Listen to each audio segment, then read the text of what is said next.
Foolish ba ako? Foolish ba siya? Yan bang sinasabi niya, ginagawa, o ipinagagawa sa akin ay kahangalan? Will it actually prevent blessings from coming my way? Will it be causing poor judgment? Proverbs 26:1, like snow in summer or rain in harvest, so honor is not fitting for a fool. Kung hindi daw ba gaano kabagay ang mga niebe o snow o ulan pag tag-araw, lalong hindi bagay na pinararangalan ang hangal o ang kahangalan. Wala sa lugar. Isa sa itinuturo sa atin ng Proverbs, do not honor fools. Huwag silang parangalan, huwag bigyan ng puwang. Hindi bagay, hindi beneficial. Do not honor fools with position or power. Kawawa ang isang bayan, ang isang lugar, ang isang tanggapan, ang isang opisina na ang mga nangunguna ay hindi marurunong. Do not honor fools with attention or recognition and even honorifics. Pag alam niyong kahangalan ang pinagsasasabi ng isang tao, kung hindi mo man siya ituwid, at least huwag mong pansinin at huwag mong itawag ng pansin ng iba para siya ay mabigyan ng dangal. Very especially, do not vote for foolish candidates kung may eleksyon. Do not appoint foolish people in positions of power. Power is from God. At pagka ang power ay nahawakan ng foolish people, ang kanyang sinusunod, hindi ang Diyos, kundi ang kalaban ng Diyos. Proverbs 26:2, like a sparrow in its flitting, like a swallow in its flying, an undeserved curse goes nowhere. Wala naman daw nararating yung pag-alipusta, pagmura, panunumpa na hindi naman bagay o hindi karapat-dapat. At yung mga curses na yan, lalo especially coming from fools, don't even pay attention to them. Do not pay attention to curses from fools. Kung hindi natin dapat masyadong ikatuwa ang paghanga ng mga hangal, lalo namang hindi natin dapat pansinin yung kanilang pamumuna, paninira ang kanilang mga pagsumpa sa atin. Pagka ang mga masasagwa na mga salita, pagka yung mga curses, galing sa unsolicited opinion or gossip or remarks, when disagreement or opposition come from fools, don't pay attention to them. Pag-aralan natin mga kapatid na huwag masaktan sa mga sinasabi ng mga di naman marunong. Ngayon, kung ang marunong ang namuna sa'yo, pasalamat ka. Dahil lang gagaling yun sa karunungan at makabubuti para sa'yo. Pero yung pamimintas at kahit pagpuri ng hindi naman marunong, baliwala yan. Baliwalain. Even yung mga predictions, mga hula-hula, yung mga salita na nanggagaling sa mga taong di naman maalam, huwag pansinin. Foolish curses will die natural deaths. So don't dignify or don't spread any. Pag may natatanggap kayo sa inyong cellphone, mga text, sa inyong email, sa internet, na sari-sari mga predictions ng mga kamangmangan, kabulastugan, sari-sari mga pintas kay ganito at pintas kay ganon ng mga taong hindi naman qualified mamintas dahil wala namang alam, huwag nyo nang i-forward, huwag nyo nang i-pass, huwag nyo nang ikalat. Kasi nagiging ahente tayo ng kamangmangan. Yung mga sobrang nakakatakot, wala namang basihan, chismis pa lang, hindi pa nasusuri, matatanggap mo, ifo-forward mo agad, you become a participant in glorifying foolishness. At nagiging napakadaling gawin ngayon dahil sa social media, dahil sa mga technological tools and gadgets. Dapat yan ginagamit sa kabutihan at sa pagiging makadiyos. At huwag kailanman ipahiram kay Satanas. Proverbs 26:3, a whip for a horse, a bridle for the donkey, and a rod for the back of fools. Ang bagay daw sa kabayo ay latigo.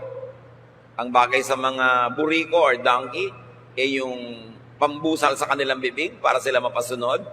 At ang bagay daw sa mga hangal, hampas sa kanilang likod. Siyempre, Proverbs, punong-puno ng mga symbolism. Hindi naman ibig sabihin, pag may nakita kang tao na sa tingin mo hangal, ay hahampasin mo na nga. Pero ang tinuturo sa atin, walang bagay na mabuti para sa kanila. Huwag silang bibigyan ng pansin na maganda. Fools deserve nothing but a rod or punishment. Don't reward them for their foolishness. Marami kasi mga injustices being done in our daily lives. Kahit kang halangalan, pinepremyuhan, binibigyan ng gantimpala. Pati ang mga gumagawa ng kahangalan, hindi pinapalo, hindi itinutuwid, at kuminsan ay nabibigyan pa nga ng gantimpala. Inflict fools with anonymity and invisibility. Huwag silang gawing masyadong napapansin, nadidinig, nakikita. Minimize their celebrity. At yan kung minsan ang problema sa mass media, dahil may kapangyarihan ito na mag-spread ng anumang gusto nitong ikalat, kahit mga kamangmanga na, mabilis kumalat. Sinusuri natin ang papakinggan, at lagi naman at lalong sinusuri natin kung ano yung ating sasabihin, i-echo, i-repeat sa iba. Paano daw makitungo sa mga foolish people? And remember, foolish means people with poor judgment. Yung mga hindi naman dapat magsalita ay nagsasalita. Yung kung kailan dapat kumibo ay hindi kumikibo. Yung hindi dapat sabihin ay sinasabi. Yun ang foolishness. Proverbs 26:4-5. Do not answer fools according to their folly, or you will be a fool yourself. Answer fools according to their folly, or they will be wise in their own eyes. Huwag daw patulan ang fools. Pag ang isang foolish person ay may sinabing isang foolish remark, huwag patulan, huwag labanan, ni huwag salungatin. Kasi pag sinalungat mo, binibigyan mo na atensyon. Salungatin lang kung talagang ito ay nagbibigay ng immediate, grave threat or danger to others, to safety, to well-being, or to life. Otherwise, huwag pansinin. Naalala ko ang lola ko, pag may sinabi ang sino man na walang katuturan, ni hindi yung titingin, ni hindi sasagot, hindi yung kikibo. At yun ang sagot niya sa'yo. Mag-isip-isip ka pag di siya kumikibo, ibig sabihin, you are saying a foolish thing. Ikaw na yun, bigla kang titigil at papupuwersa ka talagang manuri sa iyong sarili. Pag may mga nagbubulalas ng mga kamangmangan, huwag sundan ang kanilang logic or method o pauso. Huwag silang patulan at huwag na huwag makipagdebate sa hangal. The mere fact na nakikipagdebate ka sa kanya, ay pinapatulan mo ang kanyang ideya. At kung may nanonood sa inyo, binibigyan mo siya ng audience. Lalo lang magkakaroon ng mga tagahanga at tagasunod ang kanyang kamangmangan. At sabi ng Proverbs 26, pag pinatulan mo ang isang foolish person, nagiging foolish ka rin. Ma-affirm sila, mabibigyan mo sila ng pahalaga na hindi mo dapat ibigay. Proverbs 26, 6-7. It is like cutting off one's foot and drinking down violence to send a message by a fool. The legs of a disabled person hang limp, so does a proverb in the mouth of a fool. Para daw pinutulan mo ang sarili mo ng paa, ipinahamak mo ang iyong sarili, pag may ipinasabi ka na anuman sa isang hangal. Kung baano daw na walang buhay at walang silbing nakalaylay sa paa ng isang taong may kapansanan ng kanyang paang hindi magamit, ganon din daw na walang saysay at nakalaylay sa bibig ng isang hangal ang kahit anumang pinakamagagandang mga salawikain. o mga salita. Pag may nagdala sa iyo ng chismis, and 99.9% yung nagdadala niyan, foolish. At may sinabi sa iyo, alam mo, sabi sa iyo ni ganito, ganun ka daw. At tapos sabihin mo sa kanya, ganito siya, yun. Pinagdadala mo ng balita, ng mensahe ang isang hangal. Nag-suicide ka na nun. Sinaktan mo na ang iyong sarili. Pinutulan mo ang paa ang sarili mo. Kasi pagdating nun sa kabila, kung pangit ang sinabi mo, mas papapangitin niya. At kahit maganda yung sinabi mo, papapangitin pa rin niya. Kasi nga foolish siya eh. Para may sabihin uli yung pinadalhan mo ng mensahe, babalik uli sa'yo, pabalik-balik yung mensahe sa inyong dalawa, pero sinong nasa gitna? Si foolish. Ginawa niyo siyang mahalaga. Ginawa niyo siyang kasali. Kaya gusto niyang palalain para hindi siya maubusan ng importansya. Never entrust messages to fools. Maraming magkaibigan nagkakagalit kasi yung namamagitan sa kanila ay foolish. Maraming taong hindi naman dapat lumala ang kanilang mga away, lumalala dahil may namamagitan na isang hangal. At paano nyo malalaman kung hangal ang namamagitan? Hindi nyo susuriin kung anong pinag-aralan niya. Hindi kung gaano ang karaming libro niyang nabasa. Ang susuriin nyo, ano ang bunga ng kanyang pamamagitan. Pag ang pamamagitan niya, inauwi sa lalong gulo, foolish siya. Because wise people will always mitigate damage and danger. Wise people will always maximize the good and minimize the bad. That is good judgment. And remember that the meaning of a foolish person is one who has poor judgment. Kaya kung minsan sa church, malalaman mo rin kung may mga foolishness happening. Merong isang taong may problema, may reklamo, ipapahandle mo sa isang deacon, sa isang elder, sa isang leader.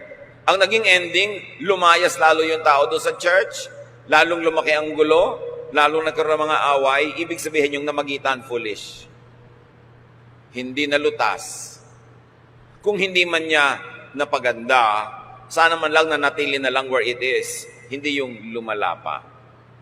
Gaano karaming tao, mga kapatid, ang lumayo sa inyo, nilayuan nyo, bunga ng gawa ng isang foolish ambassador. Kaya dapat matitino ang mga ambassador. Sugo ng isang bansa sa kabilang bansa. Pag hindi siya marunong mag-represent, mapapapunta sa giyera ang kanyang bansa. Hindi man giyera, madedehado, mawawala ng trade opportunities o diplomatic mileage. Dapat marunong ang pinagtitiwalaan. Pati nga si Jesus, sabi niya, do not give your pearls to swine. They will trample upon it, turn back, and attack you. Sabi niya, do not give to dogs what is holy. Now, it's only because the metaphor in Israel, sa kanila, yung swine at dogs are considered unclean. Which in other cultures, hindi naman. So, hindi yung dog o yung swine ang issue dito. Ang issue ay, huwag yung ipagkakatiwala ang anumang mahalagang bagay sa hindi naman dapat pagkatiwalaan. Ganun din kahit sa theology, mga kapatid. May mga mapag-aral, may mga scholar, may mga mapanaliksik, maraming malalalim, matataas na natututunan tungkol sa Diyos at sa ating relasyon sa Diyos. Pag tinuruan nila yung mga mangmang, hindi maiintindihan ng mangmang yung itinuturo, tatawagin agad na demonic, tatawagin agad na wrong, magkakagulo-gulo-gulo. Kaya sabi ni Jesus, huwag niyo ipagkakatiwala ang mga perlas sa mga baboy. Paano niyo malalaman kung baboy yung pinagtiwalaan niyo ng perlas?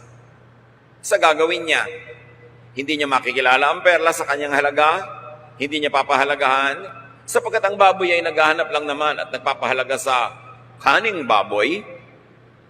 Pag binigyan mo ng perlas, pag dududulurogin niya ito, pag yuyuyurakan at tatapakan, magagalit, tapos susugurin ka. At huwag niyong lilimutin, ang mga baboy nung araw may malalaking pangil at pwedeng manuwag kahit ang tao. Sobrang na-domesticate lang ang baboy ngayon, nawala na yun eh. Pero yung mga baboy damo hanggang ngayon may malalaking pangil, pwede kang sugurin. Ibig sabihin yung baboy, kaning baboy ang gusto niya, binigyan mo ng perlas na mahalaga, hindi niya pinapahalagahan yun. Magagalit pa sa'yo. Ganon din ang mga mangmang.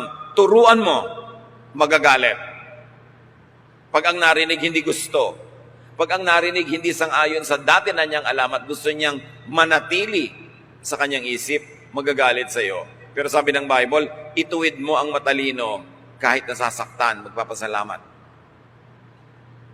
Doon mo malalaman kung baboy yung napagbigyan, kung ano ang ginawa sa perlas. So do not share your pearls with swine. Do not share your secrets with chismosas. Yun din yun. Nagtitiwala ka ng isang lihim sa isang tao, perlas yun, mahalaga yun, lihim yun eh. Pero hindi niya napapahalagahan yung pagiging lihim nun. I-vulgarize niya yun, ibubulgar niya yun, ipapamalita niya, kasi baboy siya. Paano niyo malalaman kung baboy ang kumare? Ang kumpare, ang kaibigan ng office mate? Nagkakalat ng lihim.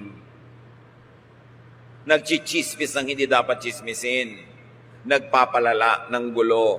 Nagpapaaway sa mga dapat ay pagkasunduin. Kailangan ng tao marunong. Tinuturuan tayo ng Bible, huwag kayong magtitiwala sa mga baboy. Huwag niyo naman tawagin yung kumare niyo na, huy, sabi kanina, baboy ka pala. Ano lang yun? Pangloob lang natin na assessment para makaiwas tayong mapahamak. Huwag tiwala ng tiwala. Yung, alam mo, may sasabihin ako sa'yo ko lang sasabihin, huwag mo sasabihin sa iba. Yun ang pinakamabilis na paraang ikalat ang isang balita. Kasi oras na narinig ng chismosa, yung huwag mong sasabihin sa iba. Oo, pangako, promise. Hindi ko talaga sasabihin. Iyon na yung merienda ko. Sabihin mo lang sa akin. Kasi gusto-gustong malaman. Alam niyo yung mga taong walang halaga, walang kwenta, walang pagpapahalaga at pagkukwenta sa sarili, hindi sila nagiging importante kahit kailan, hindi sila nahihiling ang tumula o kumanta, hindi sila nakukuhanan ng payo. Para sila maging mahalaga, ang ginagawa nila, nagkakalat ng chismis. Doon lang sila nagkaka-audience eh. Kung tayo'y matinong tao, kakanta ka, may audience ka kasi maganda kang kumanta. Marunong ka magturo, may audience ka kasi magaling ka magturo. Magaling ka magpinta, may manonood sa pagpipinta mo o may titingin sa ipininta mo. Mahusay kang tumugtog, may makikinig pag tumutugtog ka. Pero ang mga chismosa, walang audience. Walang magaling sa kanila. So, nakakakuha lang sila ng audience sa pagchichismis. Alam nyo kung gano'n nyo dapat pag-ingatan yan. At huwag pagtitiwalaan. So do not let and ask fools to speak for you, negotiate for you, or intercede for you. Maraming mga ganon. Yung mga kakilala nila, kumare nila, ipapakilala nila sa mga sarili nilang asawa. Tapos ikukwento nila kung gaano kahusay magmahal ang asawa nila, kung gaano kabait. Mamaya, inagaw na ni kumare. Huwag kang nagkukwento kay kumare tungkol sa asawa mo. Never. Kasi pagkapintasan ng asawa mo, ang sinabi mo kay kumare, ikakalat niya yon kasi tuwang-tuwa siya dahil mas mabuti ang asawa niya kaysa sa'yo. Parang siya ang panalo. Pero pagka mga kapurihan ng asawa mo, ang ikinuwento kayo kay kumare, nagsisimula siya maging interesado. Kaya maraming kumare, yun ang nakakaagaw eh. Don't be foolish. Never share these things with your friends. Alam niyo, sa department na yan, mas matatalino ang mga lalaki eh, kaysa sa babae.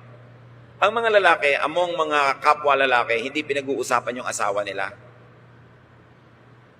Yung mga kerida nila, pinag-uusapan. Pero yung asawa, never. Pero yung mga babae, lalo't napaupo, kumakain ng maruya, humaba-habang oras, ang topic mga husband nila, mga ginagawa nila sa kama, ikinukwento sa kapwa mga babae. Sa palagay nyo, hindi sila naku-curious? Tapos magtataka kayo, kung maagawang kayo? Don't be foolish. Bad judgment yan. Iniingatan ng ganyan mga bagay. Let the marriage bed be held in honor among all. Pag sobra ka madaldal at nagtiwala ka sa foolish people, talo ka. Bakit ka napag-uusapan? Ba't kumakalat ang mga bagay-bagay na hindi dapat kumalat? Nagtiwala ka sa swine. Kaya mga kapatid, baliktarin natin to. Pag kayo ang pinagkakatiwalaan, that is sacred.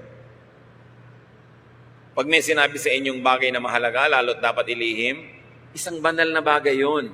Hindi nyo dapat babaliwalain. Dapat igalang, huwag ikalat. Pag nagtitiwala ka sa isang foolish person, kumisan dahil gusto mo lang siyang pahalagahan, gusto mong sumaya-saya siya, bigyan siya ng halaga, pero marami kang ipapahamak, yung masisira niya.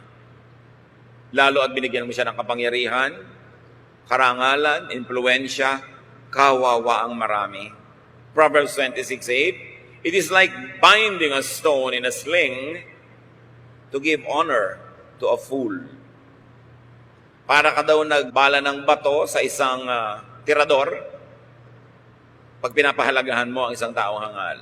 Parang naglagay ka ng bala sa loob ng isang baril, ganon ang pagbibigay mo ng halaga sa isang taong di dapat bigyan ng honor. Honoring and empowering a fool would hurt others. Maglalagay ka ng isang political appointee, kahit foolish siya, sa isang posisyon sa gobyerno, mapapabayaan ang trabaho, maraming hindi mapaglilingkuran, maraming mawawaldas, maraming nadadamage when you give honor to a foolish person. Do not affirm fools at the expense of others. Proverbs 26 verse 9, like a thorn bush brandished by the hand of a drunkard is a proverb in the mouth of a fool.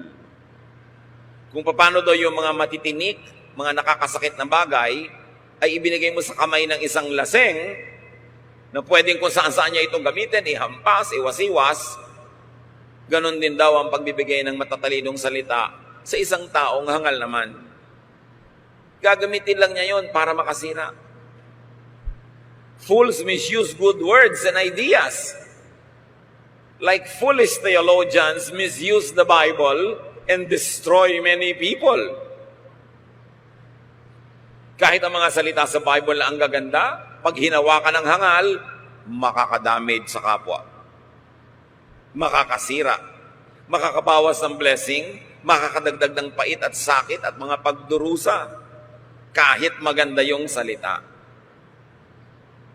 Pag ginamit ng isang mangmang, naiiba ang talab. Fools misquote and take words out of context.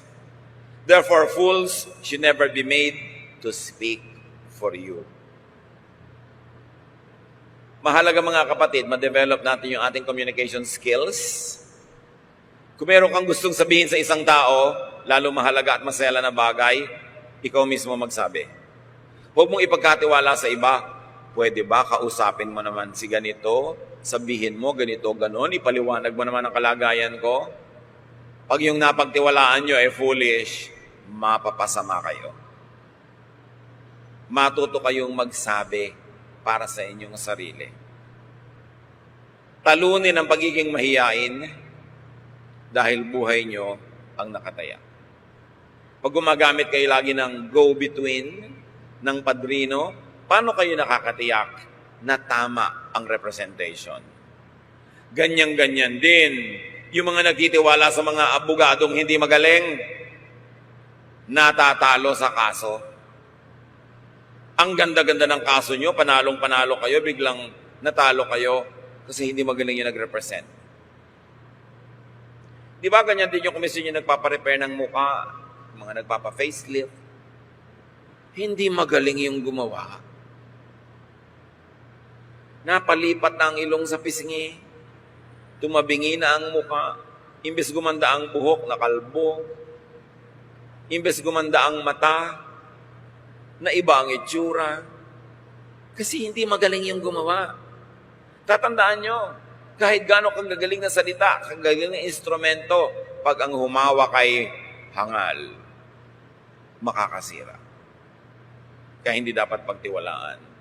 Lugi ang misrepresented by foolish relatives or friends or co-workers. Lugi ang makikinig sa mga foolish.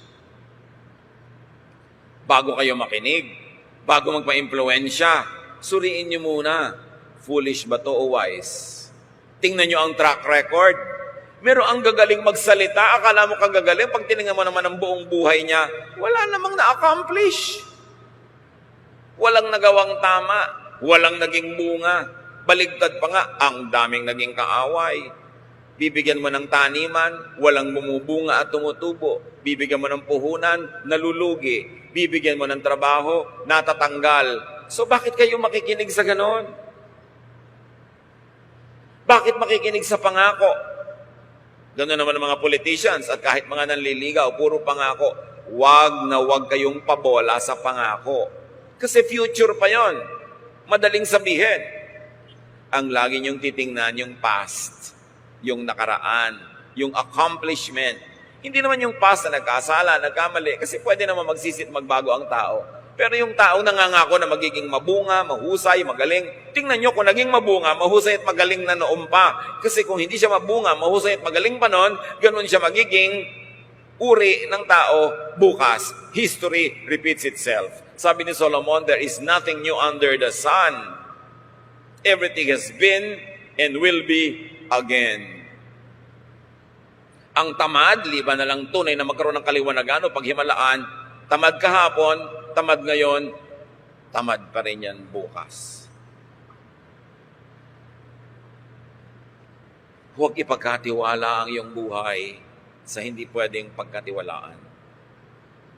Proverbs 26:10, like an archer who wounds everybody, is one who hires a passing fool or drunkard. Nung araw kasi, ang usong weapon ay pana. Ituturo mo sa taas, hihigitin mo yung tali, pawawalan mo yung pana, liban na lang, napakagaling mo, hindi mo alam kung kanino yung tatama. Ngayon, pagka New Year, pag may mga pagsasaya, foolish people, nagtataas ng baril sa hangin, kinakalawit ang gatilyo, hindi naman nila alam kung kanino tatama yung bala.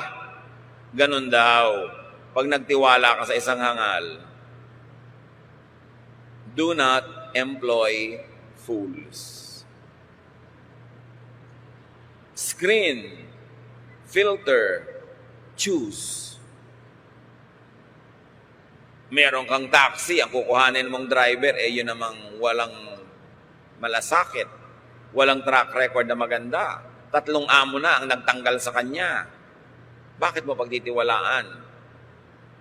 Walang track record. Bago ka magpa-opera sa isang doktor, suriin mo muna kung sino mga na-operahan niya. Masaya ba sila? O masyadong tahimik? Kasi na nga, matay ng lahat. Checkin mo. Bago ka sumagot sa isang manliligaw, tanong mo na muna kung pwede mo makausap yung mga naging girlfriend noon. Kung anong pinagagawa sa kanila. Because chances are, yun din ang gagawin sa'yo.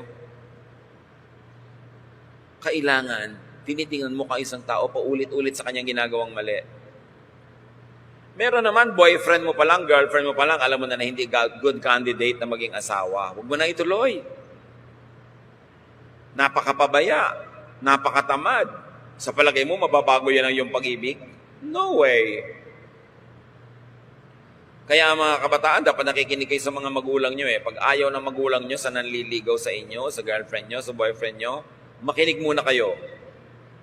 99% sila ang tama. Kasi marami na silang nakita sa buhay. Pag ayaw ng magulang nyo sa nagugustuhan nyo, liban na lang sobra silang bias o talagang walang katwiran, kadalasan may nakikita sila, may nakukutuban sila na hindi makakabuti sa inyo. At isa dyan, yung pabalik-balik at paulit-ulit na mali. Hindi magandang senyales yun. Nagkakamali ang tao, yes. The Arabs have a saying, even a good horse must be allowed at least one fall. Pero pag paulit-ulit, alam nyo, mauulit-ulit. Proverbs 26:11, like a dog that returns to its own vomit is a fool who reverts to his folly. Tulad daw ng aso na isinuka na niya, babalikan pa niya at kakainin niya uli. Ganon din ang hangal na paulit-ulit, binabalik-balikan, ang isinuka na niya, kinilala na niyang mali, gagawin niya na naman. Because fools keep repeating their mistakes. If you want to protect yourself, do not be around the fool when he does repeat it. Madadamay ka. Isang sign of foolishness is repeating mistakes. Pag pinagtiwalaan mo minsan, kinupitan ka. Pinagtiwalaan mo pangalawa, kinupitan ka. Pinagtiwalaan mo pangatlo, kinupitan ka. Sa pang-apat, sa palagay mo, biglang di kanya kukupitan. Pattern. Beware of people who keep repeating mistakes. Pag merong isang tao, umalis siya sa dati niyang church, lumipat sa church mo, panayang pintas niya sa church na nilipatan niya. Okay, baka nga mali yung church at tama siya, pero itanong mo, bago ka sumali dun sa previous church mo, may iba ka bang church? Meron. Umalis ka rin doon? Oo, kasi mali sila. And before that, may sinalihan ka bang iba? Oo, umalis din ako. Pag nakakatatlo, apat na siya ng inalisan, alam nyo na, baka siya na ang problema. Alam nga namang 4, 5 churches, mali, siya lang yung kaisa-isang tama. Ganun din pag ang isang tao, marami na nakaaway. Nakaaway yung kumari, ilang kumari na nakaaway. Napalaya sa apartment na tinitira, ilang beses nang napalayas. Nanuba sa inutangan, tapos nagkakabistuhan kayo, ang dami na palang nasuba. Pag-ingatan nyo yun. Dahil ulitin niya yun. Can a leopard change its spots?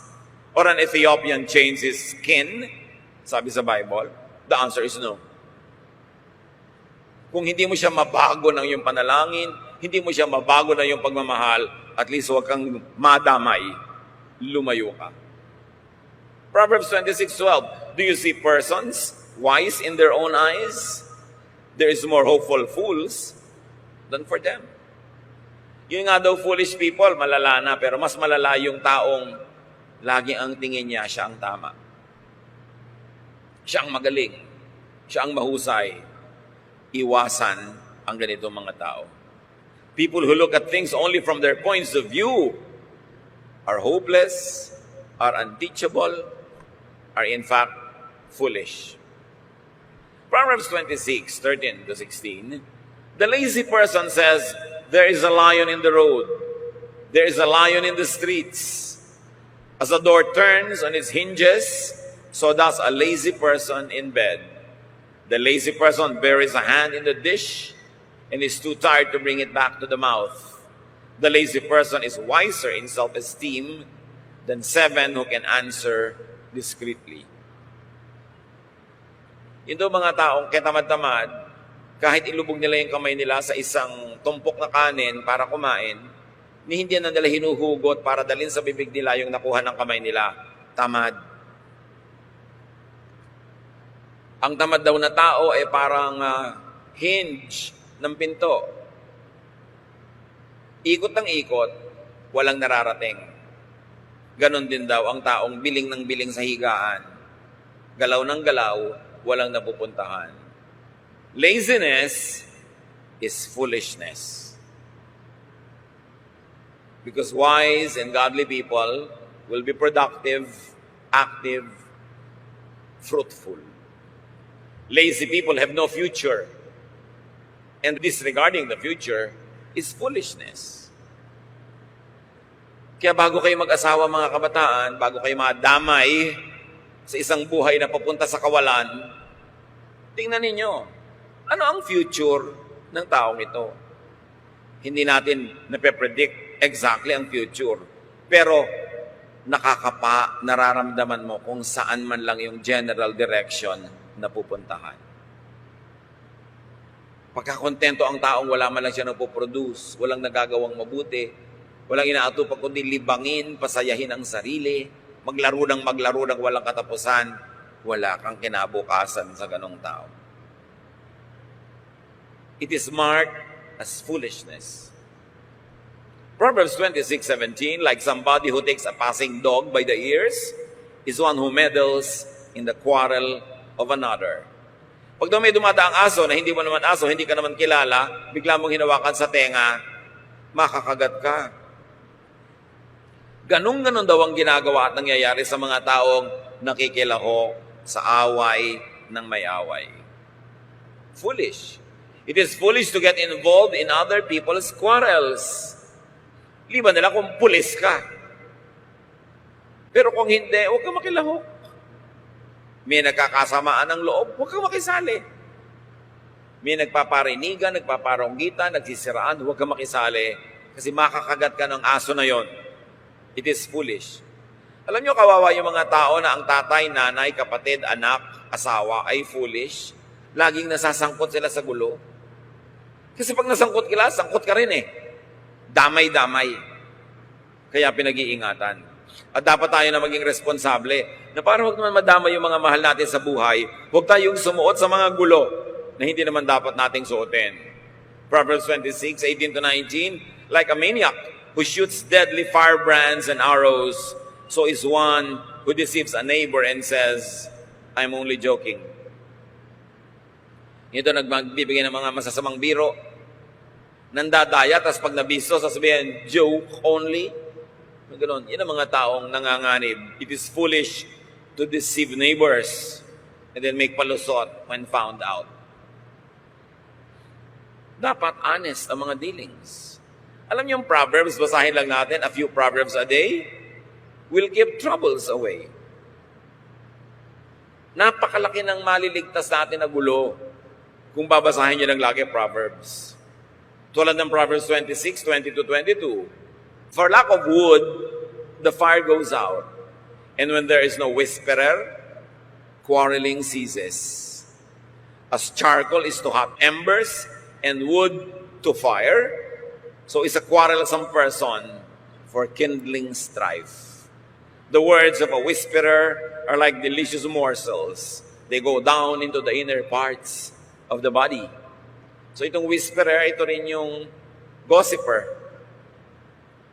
Pag wala ng daw gatong, mamamatay na ang apoy. Pag wala ng kahoy, titigil na magliyab ang isang siga. Pero, ang mga bulong-bulong daw ng mga chismosa ay gatong. Lalong maglalagablab ang apoy, lalong lalakas ang sunog, pag sumali ang mga gossipers. Avoid them. Kahit kamping-kampi sa inyo yung nagchichismis, huwag kayong makipagchismisan. Akala nyo lang yon. Pagtalikod niya sa inyo, kayo naman ang topic niya. Huwag na huwag. Tandaan nyo, paano nyo malalaman kung sinasaksa kayo sa likod ng isang tagabalita, tagadala ng balita, tagapamagitan o chismosa? Pag may sinabi ka laban sa isang tao, sa isang namamagitan, at nagpunta siya doon, at bumalik siya sa iyo na may daladalang sabi naman ng kabilang tao, ibig sabihin pinagtiwalaan siya ng tao na yon. Kaya nagsabi sa kanya. At bakit nagtiwala yung tao na yon? Sinaksak niya kayo sa likod. Kasi kung kayo inirepresent niyang mabuti, nagsabi ng magaganda tungkol sa inyo, doon sa inyong kalaban, hindi naman yung pagtitiwalaan ng kalaban nyo na magsabi pa siya ng iba eh. Kaya pag kami sayang, alam mo, sabi ni ganito, ganito ka daw. Alam mo, pinipintasan ka ni ganito. Alam mo, pinag-uusapan ka kanina nung kumakain kami. Sabi mo, bakit ka mo narinig? Bakit nagpatuloy sila mag-usap kahit nandun ka? Kasi kasali ka, no? Kasi kung talagang naninindigan ka para sa akin, kung talagang pinagtatanggol mo ako, hindi sila magsasalita pag nandun ka. The mere fact na may nasasagap kang balita at sinasabi nila, ibig sabihin nakikipagkwentuhan ka. Ayon sa kagustuhan nila. Huwag kayong magtitiwala sa ganito mga tao. And the Bible is clear, gossiping is foolishness. Do not let a gossip worsen existing quarrels. Kung talagang gusto ninyo na makasundo ang inyong kagalit, magkaroon ng katahimikan at kapayapaan, diretsahan yung kausapin yung tao, huwag kayong magparaan ng mga salita sa mga kung sino-sinong namamagitan. Dahil wala kayong kontrol sa sasabihin niya. Kung honest kayo, gusto nyo magkaroon ng kasunduan, tapangan ng loob, makipag-usap ng mukhaan sa dapat kausapin. Do not gossip only to worsen existing quarrels. And do not be deceived into enjoying gossip. Ang mga salita daw ng mga gossips ay napakasasarap na mga mumunting pagkain na nakararating sa kaloob-looban ng sikmura. Masarap lulunin, masarap tunawin. Kaya pag nasasarapan ka na sa chismisan, it's time to disengage. Because it will never give you anything good. Akala nyo ba mga babae lang mahilig sa chismis? Nako, marami ring lalaki mahilig sa chismis. Simple lang magdala. Pero mga chismoso rin. Kaya lahat, babae at lalaki, dapat nag-iingat.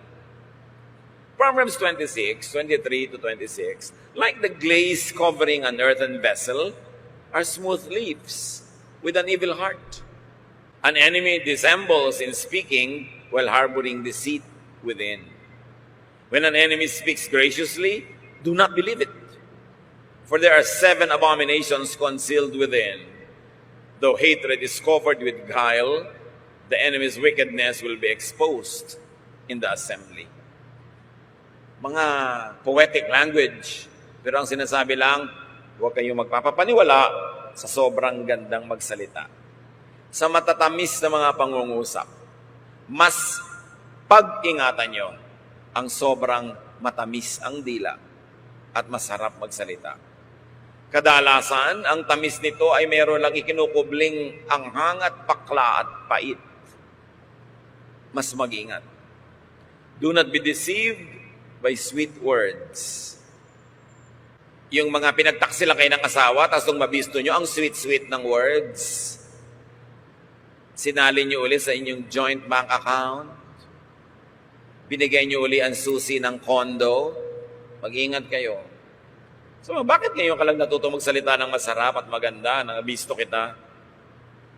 Mag-ingat sa mga pangako. Paulit-ulit, kawawa kayo kung lumaon. Mabuti kung bata kayo na pwede pa kayo makarecover pag nadaya. Pwede pa kayong maghanap buhay uli para magkapera. Pwede pa uli kayong magsimula ng isang buhay. Pero paano kung over the hill? Medyo 1:00, 2:00 na ng hapon ang buhay nyo, malapit na lumubog ang araw. Doon pa kayo madadaya. Ang hirap na makarecover. Kaya dapat nag-iingat na mabuti. At ang makakadaya lang sa inyo mga kapatid ay yung pinagtitiwalaan nyo. Tatandaan nyo yun. Kasi hindi kayo pwedeng dayain ng taong di nyo pinagtitiwalaan. Wala siyang chance. Kaya sasabihin ng iba, kung sino pa ang pinagtiwalaan ko, yun ang nandaya sa akin. Natural, paano ka dadayain nung di mo pinagtitiwalaan? Wala yung pagkakataong magawa yun. Kaya yung mga pinagtitiwalaan natin, diyan magmumula ang mga mandaraya sa atin. Hindi lahat. Pero kami mandaraya sa inyo, yun lang muna ang pinagtiwalaan nyo na. Kaya nag-iingat tayo. Sabi ni Jesus, be innocent as doves, but be wise as serpents. Kung ang asawa ninyo may track record ng pagtataksil, huwag kayong maki-joint bank account. Lalo't kayo yung naghahanap buhay. Dapat meron ka sariling sube. Iwang ka man niya, magtaksil man siya, hawak mo ang bank book. Sa'yo ang huling halakhak. Ang mahirap, dinala na niya yung puso mo, dala pa yung bulsa mo. Huwag masyadong lagi nagtitiwala. May mga anak kayo, lalagyan nyo agad ng mga property sa pangalan nila. Kilala nyo na ba, magiging manugang nyo? Ipon kayo ng ipon, hirap kayo ng hirap na magkaroon ng property. Ilalagay nyo na agad sa pangalan ng mga anak. Nagkaroon ng isang asawa from hell. Huwag naman mangyari. Ano mangyayari kung biglang sumakabilang buhay ang anak nyo? Sa manugang nyo na yun, ha? Be wise. Sabi ni Solomon, ang saklap naman ng buhay, sikap ka ng sikap, tapos hindi mo naman alam kung kanino pupunta yung mga ipinundar mo. Hanggang hindi nalalagot ang inyong hininga, mga kapatid, hawak nyo dapat ang inyong bank book. Hanggang hindi kayo nawawala ng ulirat, kayo ang may control ng inyong mga bienes, mga kayamanan. Kasi ang saklap na ikay wala nang magawa, paralitiko ka na, nakahiga ka na dyan, iba ang may hawak ng kayamanan mo. Baka hindi ka ibili ng lason kung gustuhin mo mang magpakamatay. Maging matalino. Huwag tiwala ng tiwala. Kung alam nyo lang sana at kung maisisiwalat ko lang ang lahat na ipinagtatapat sa akin ng mga pamangkin ko sa Facebook. Mga taong nagtatrabaho abroad, hirap na hirap, nagtitiis, nagtitipid, tapos nilulus tayo, winawaldas ng asawa dito yung pera sa piling ng iba. Tatandaan nyo, ang pwede lang mandaya, yung pinagtitiwalaan. Hindi ko naman sinabing huwag na lang kayo magtitiwala sa mga asa-asawa nyo. Huwag lang todo. Magtira kayo sa sarili nyo. Proverbs 26:27, whoever digs a pit will fall into it, and a stone will come back to the one who starts it rolling. May ganti-ganti daw ang buhay. So magpakatalino, huwag ka magplano ng masama laban sa kapwa mo dahil sa iyo mangyayari yon. Talbog sa kanila, dikit sa iyo ang mga masasama mong binabalak laban sa kanila. What you plant is what you will harvest. So sino na naman ang foolish people? Yun nagtatanim ng masama. They are so foolish that they don't realize na masama rin ang aanihin nila. Sino ang matalinong tao? Yung nagtatanim ng mabuti at tama. Kasi yun ang aanihin nila. People receive what they give. A lying tongue hates its victims, and a flattering mouth works ruins. Basta raw, pinagsisinungalingan ka, kinamumuhian ka. Medyo extreme yung application nun, pero ang ating appreciaten, yung katotohanan nun. Pag niloloko ka, hindi ka mahal. Ganun lang yan. Niloloko ka, kasi mahal kita. Ba't ka maniniwala? Ang nagsisinungaling, yung pinagsisinungalingan niya, sinisira niya. So paano ka maniniwala na mahal ka, pinagsisinungalingan ka? Be careful with liars and flatterers. Laging magtira para sa sarili. Huwag todo bigay. Huwag sobrang padala sa mga nambobola. Napansin niyo ba mga kapatid, may mga tao, gusto nila binobola sila. Bolahin nyo. Bibigyan kayo ng maraming magagandang bagay. Pagtapatan ninyo, sabihin nyo ng totoo, ng tama, maiinis sa inyo. Ano magagawa nyo sa mga taong yon? Ang sabihin nyo pa rin yung totoo. Pero kung kayo mga kapatid, may mga magagaling magsalita, magaling mambola, para ang sarap pakinggan, ang sarap paniwalaan, yun muna ang pagdudahan nyo. Kasi mas pwede na may masamang balak sa iyo yung nagsasabi ng masasarap kaysa yung nagsasabi ng hindi masarap. Baka nagpapadama. Baka may balak na maging ganansya sa pambobola. So sa buhay natin mga kapatid, napakarami na niyan at di natin dadagdagan pa. Pero tambak-tambak pa ang maraming verses. Ibig sabihin lang, don't be foolish and don't be a victim of foolish people. Identify who are foolish persons that you need to be careful with. Sino sa buhay natin mga kapatid, ang mga sa definition na ibigay sa atin ng Biblia ay matatawag na foolish. O yung mga ginagawa nila can be labeled as foolishness. Pag-ingatan nyo yon, kahit pamahal nyo sa buhay. Kahit pamahal kayo sa buhay. Mag-ingat. What things do you do could be labeled foolish by the standards that we have reviewed? Siyempre, hindi lang naman natin hahanapin yung foolishness sa iba. Susuriin din natin ating mga sarili. Baka may mga pinagagagawa tayong foolish things that don't please God, that will not be beneficial to us. Dapat tigilan. Because wisdom means godliness. If wisdom means godliness, what do you think does foolishness mean? It means wrong. It means evil. Foolishness means ungodliness. Dapat tanggalin sa buhay natin at dapat pag-ingatan kung nasa sa iba. Glorify God with wisdom. Avoid foolishness. Avoid fools.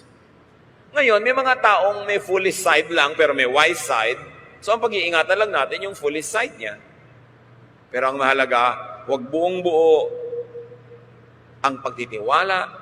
Lagi mo nang susuriin. Lalo yung mga taong malapit tayo, hindi natin nire-resist, wala tayong protection from them, mas kaya nila tayong madamage. And sometimes, they may mean well, they may be sincere, but nevertheless, they remain foolish, they will still be very destructive. Kaya dapat ingatan, at kung maaari ay turuan pa nga.